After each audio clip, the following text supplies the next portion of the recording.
तो हेलो दोस्तों, NDA UPSC की इस लेटेस्ट लाइव स्ट्रीम में आपका स्वागत है। तो दोस्तों आज हम बात करने वाले हैं थर्ड क्लासेज में समांतर चतुर्भुज का नियम। तो आपका सेकंड चैप्टर चल रहा है 11th physics chapter number second. उसमें हम थर्ड लेक्चर की बात करेंगे, यानी दो कंपोनेंटों को एक साथ जोड़ा जाता है इस समांतर चतुर्भुज के नियम में, वो किस प्रकार से। और समांतर चतुर्भुज की दोनों भुजा समान होती है और प्रत्येक एंगल 90 डिग्री का होता है, वो आप 9th क्लास से ही पढ़ते आ रहे हैं। तो आज हम बात करेंगे, इसमें एक शब्द और जुड़ जाता है, सदिश। उसी का खेल है और बिल्कुल सेम है जैसे आपने 9th क्लास में समांतर चतुर्भुज का नियम पढ़ा होगा। तो इसमें पढ़ेंगे हम सदिशों के समांतर चतुर्भुज का नियम। कुछ भी नहीं है, इजी है, 4 से 5 मिनट का टॉपिक है और इसमें कुछ भी नहीं है। तो देखो किस प्रकार से समझते हैं इसको। तो सबसे पहले हम बात करेंगे समांतर सदिशों का नियम। तो समांतर क्या होता है, समांतर चतुर्भुज क्या होता है, आपने 9th क्लास में पढ़ा होगा कि समांतर चतुर्भुज का पहले मैं डायग्राम बनाता हूं।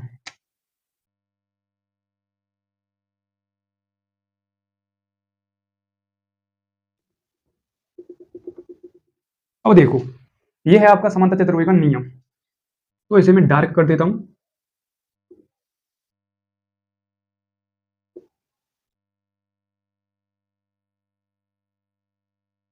ये हो गया आपका समांतर चतुर्भुज, इसे ही हम नाम देते हैं समांतर चतुर्भुज।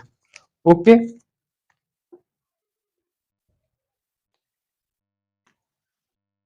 समांतर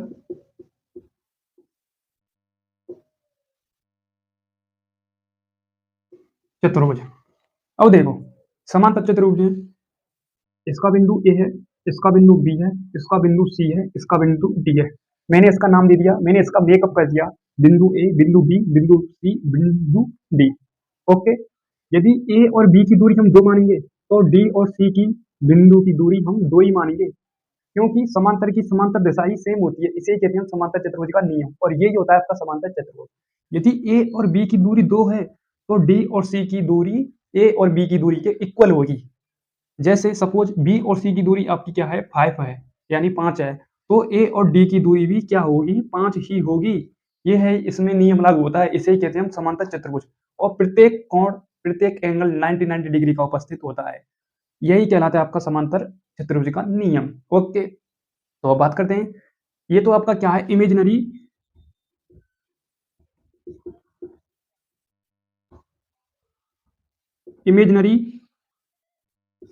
डायग्राम है। अब बात करेंगे हम रियल डायग्राम की हेल्प से सदिश का समांतर चतुर्भुज नियम। तो चलते हैं अब रियल डायग्राम की तरफ।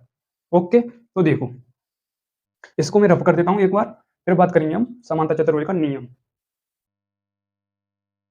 पहले मैं थोड़ी सी इसकी लैंग्वेज लिखा देता हूं, यानी हाफ लैंग्वेज, फिर हम टोटल लैंग्वेज की बात जब करेंगे, जब आपका समांतर चतुर्भुज का नियम डायग्राम की हेल्प से मैं आपको शेयर कर दूंगा। तो देखो, कुछ लैंग्वेज बेसिक।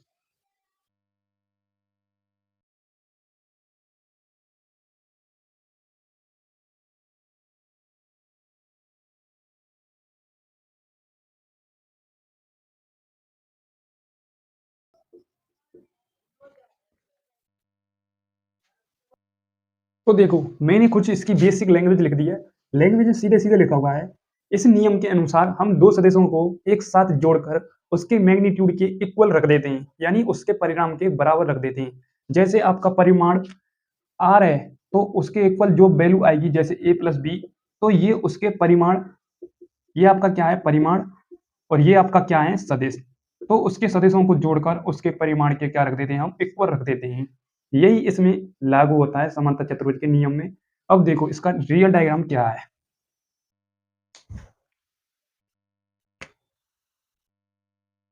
माना ये कोई ए वेक्टर है आपका, ए वेक्टर क्या है, ए वेक्टर। उसके बाद ये है आपका कोई बी वेक्टर, ये आपका क्या हो गया, ए वेक्टर। और ये क्या हो गया आपका, बी वेक्टर। ओके, तो ए वेक्टर की डायरेक्शन इधर की साइड है और बी वेक्टर की डायरेक्शन परपेंडिकुलर है, बोले तो लंबवत 90 डिग्री के एंगल पर। यदि हमको इन सदिशों को जोड़ना है तो किसके इक्वल रखना है, हमें इन सदिशों के परिणाम के इक्वल रखना है। ओके, तो ये इसका क्या हो गया, परिमाण, बोले तो आर वेक्टर। ओके, यहां तक क्लियर। अब देखो, ए और बी को हमने आर वेक्टर के इक्वल रख दिया, तो यहाँ पर कंडीशन लागू होगी, आर वेक्टर बराबर में ए प्लस बी वेक्टर, ए वेक्टर अपॉन में बी वेक्टर।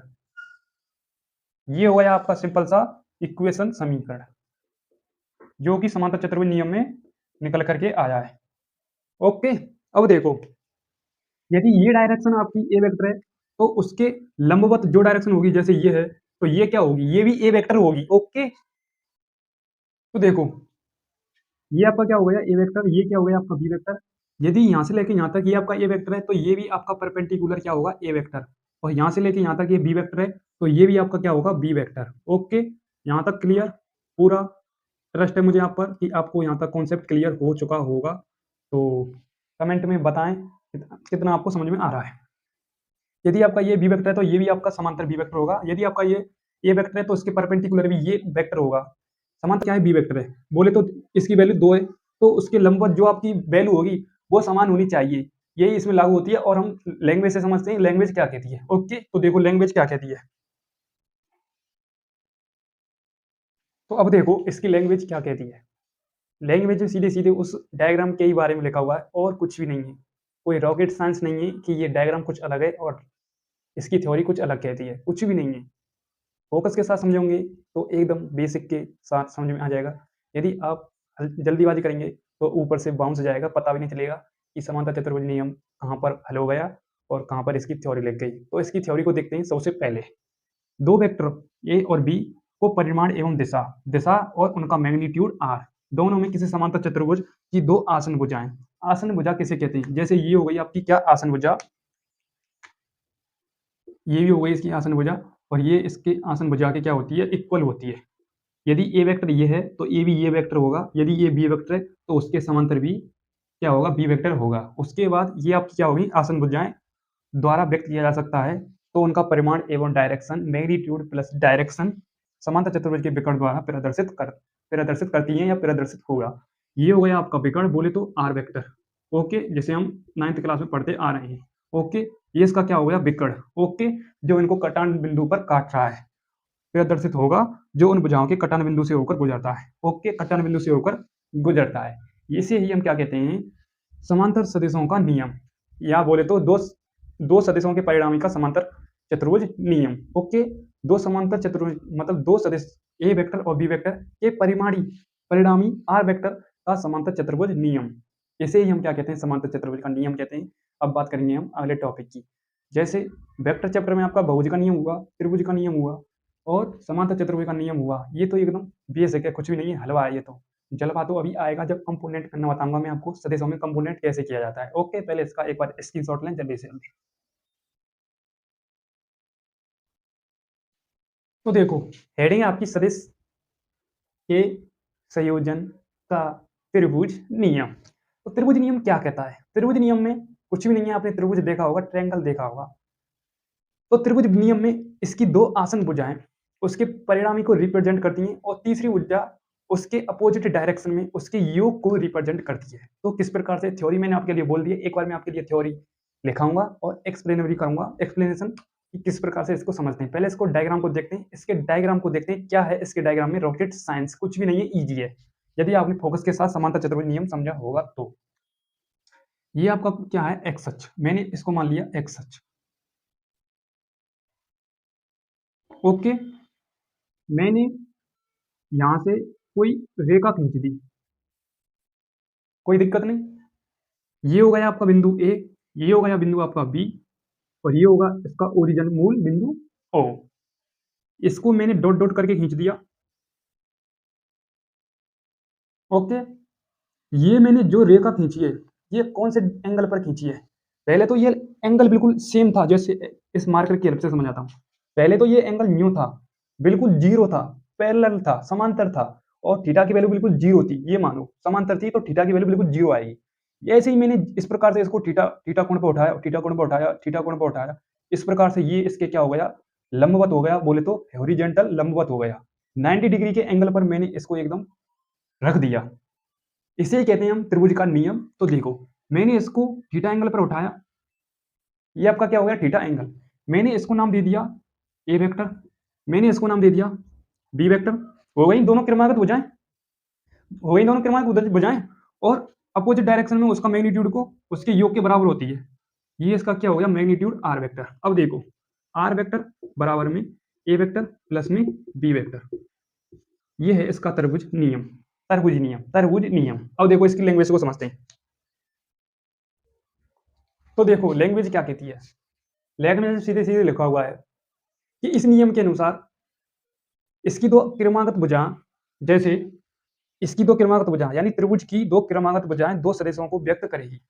दो क्रमागत भुजा B vector, sorry sorry sorry यहाँ पर मैंने गलत लिख दिया, सॉरी इसके लिए। ये आएगा आपका ए वेक्टर, ये आएगा आपका बी वेक्टर, जो उनके परिणामी आर वेक्टर के कुल होंगे।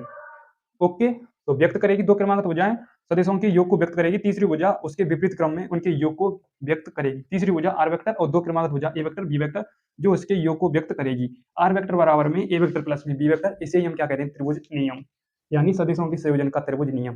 तो यहाँ पर आपका ये टॉपिक क्लियर। अब बात करेंगे हम कंपोनेंट बनाना, यानी कंपोनेंट किस प्रकार से बनाए जाते हैं सदिश के, तो अगले लेक्चर के साथ बात करेंगे। तब तक के लिए यहाँ पर आपके लिए एक बात बता रहा हूँ, और जो आपको ये टॉपिक बेहतर से बेहतर समझ में आया तो एक लाइक कर जाना और छोटा सा कमेंट कर जाना, ताकि मुझे एनर्जी मिले और मोटिवेशन मिले और बेहतर से बेहतर आपके लिए टॉपिक लाया करूँ। तो तब तक के लिए जय हिंद, जय भारत, थैंक यू।